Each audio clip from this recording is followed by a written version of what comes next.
Welcome back. You're watching BioCell. Let's talk about the real estate space, particularly Mumbai real estate, which has seen ups and downs.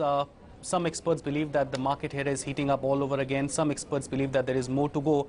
However, one thing's for certain, the prices are still at very, very high levels. That's Oberoi Realty. The stock's up nearly 3%. One of the better performers as far as the current market environment is concerned. And even since listing, the stock's done pretty well. Vikas Oberoi is joining us right now, the CMD at Oberoi Realty. Vikas, great having you with us. It's been a long time. I remember talking to you around the time of the IPO, and you were extremely cautious. That cautiousness still stands. I mean, you've been having a pulse on the market. Talk us about what's the company been doing, how's the market here in Mumbai right now, growth plans, and about the company per se. Morning, Ashutosh. Many questions actually. See, the Mumbai market continues to be good, and we, as per our original plans, continue to be cautious, and want to take time. As far as buying land goes, we are obviously very cautious. We don't want to put in money that we've raised from the market in a heated environment and then bear the brunt. So we continue to be cautious. Okay, then let's get down to the basics here. Talk about the company per se. You've just signed an agreement with Samsung as a contractor of Worli project. Talk about the project that you're planning to bring in. What's the size? What's the scale? How much are you investing in this particular project? And secondly, some of your other luxury projects which you're currently undertaking, what's the traction on those projects? Well, this Worli project of ours is a mixed-use development. We have a hotel component, we've got office, and we've got branded residencies here. Each apartment would be about 9,500 to 10,000 square feet. This is a 371 meter tall building, and hence we've got Samsung C&T to come and build this. They are the experts. These are the same guys who build the Burj Khalifa. They've also built the Petronas Towers. So they actually hold a record of doing the tallest building and most complicated structures.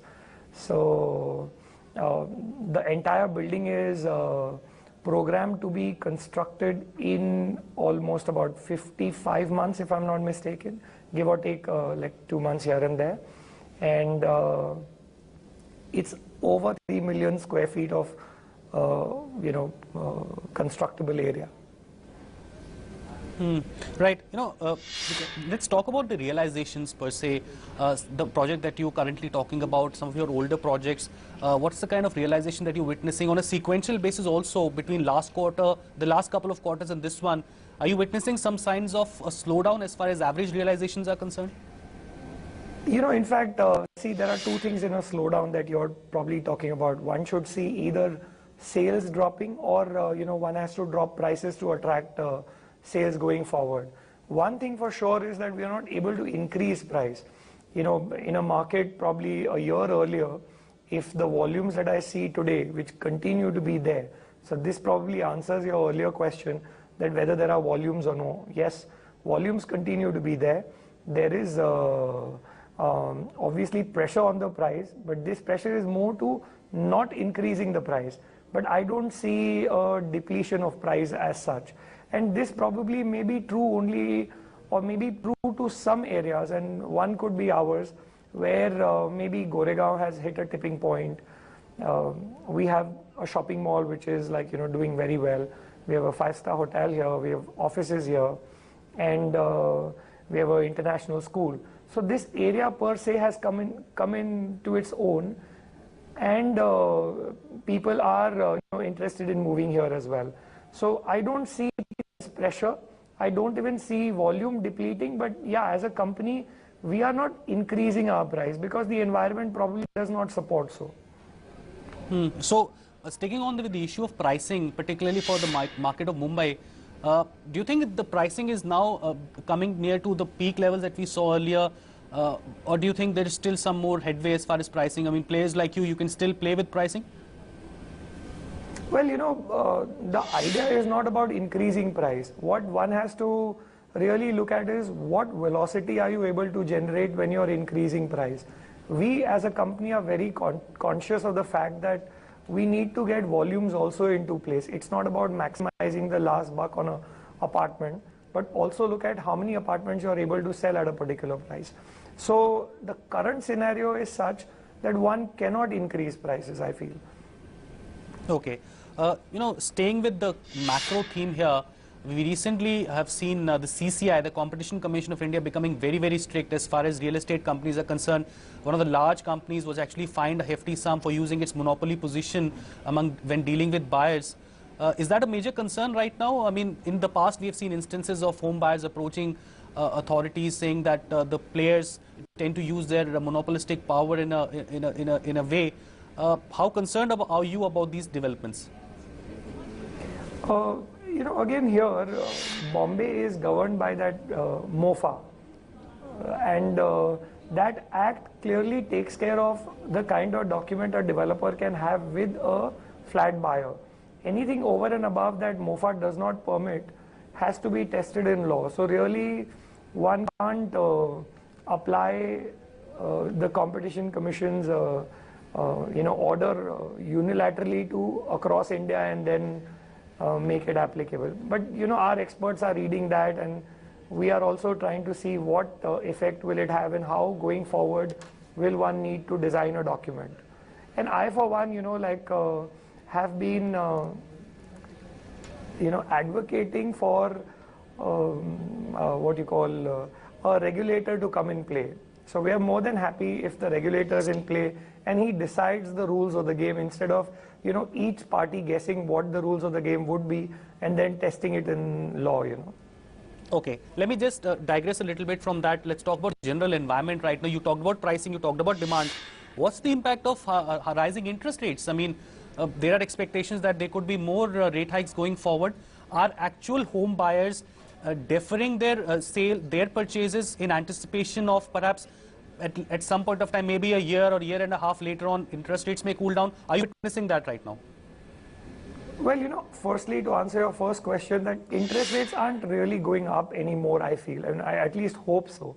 Having said that, again, people in India, by and large, are conservative as far as borrowing goes. From my own record, I see that, most of our home buyers put in their own money. Even if they take debt, it's for a smaller component of the purchase price. And this is not a very long-term debt. People intend to pay this back in like 4 and 5 years. And here again, the Indian buyer treats buying a house almost like an investment. He does not look at this as an expense. So I don't really see that, home loan rates going up will deter people. And the other upside, which is different from the Western world, is that we in fact have almost nil foreclosures as far as home loans are concerned. So which also is a very big positive. And there is very little worry for banks to, react on anything like that. Okay, let's come back on the company per se. Cash reserves of 1,560 crores. I can't recall any other company in the market right now which has so much of cash and have managed to keep their books as clean as you have. How do you plan to deploy so much of cash? Would it be to take in properties which are, let's say, distressed assets? Would you be looking at augmenting your land bank? Perhaps looking at cities beyond Mumbai, let's say Delhi, NCR, tier 2, tier 3 cities. I'm just trying to get a sense, how do you plan to deploy this huge amount of cash that you have with you? Ashu, we are a Bombay-centric real estate company. We want to continue to focus in Bombay.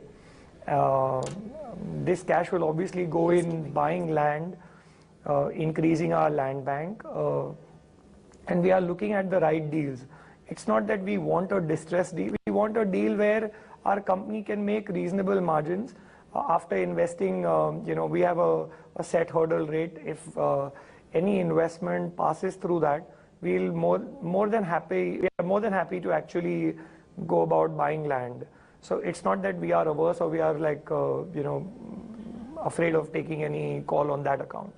But some of your contemporaries, Vikas, have actually kept a very unique model. For instance, Godrej Properties follows an asset-light model. They come into agreements with parties, with contractors for joint development of projects. Is that something you might also look at? You know, we are already doing a joint venture. In fact, this Worli project is a joint venture. We are more than happy doing joint ventures. As a company, we have cash. We want to deploy that cash. As a company, we've got a lot of energy as well. So we can do more projects. It does not really matter whether projects come out of buying the project or it comes out as a joint venture. We are happy doing either or, and or rather. Okay, this was about residential. Let's talk about the commercial real estate because the pickup in commercial real estate has not been as fast as what we have witnessed in the residential side.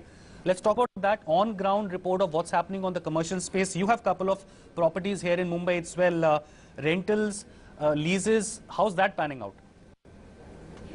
Well, here again, I would say that a lot of developers who had initially planned for commercial buildings have scrapped the plans and now put that into residential.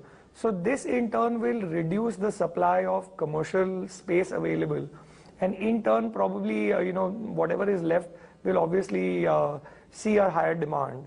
So I don't really see commercial space also coming down in any way. Any developer who has the bandwidth or the cash in bank to build the project can easily expect rentals to be stable. Vikas, great having you with us. Pleasure, an absolute pleasure. That's Vikas Oberoi, the CMD at Oberoi Realty, talking about not only the company per se, but the entire Mumbai real estate market, and of course the company as well. One of the most efficient as far as the cash deployment is concerned. 1560 crores worth of cash on books and negligible debt is what they have right now. The stock's up nearly 3% at this point of time. We'll take a break right now. We'll come back, discuss more stocks with our experts.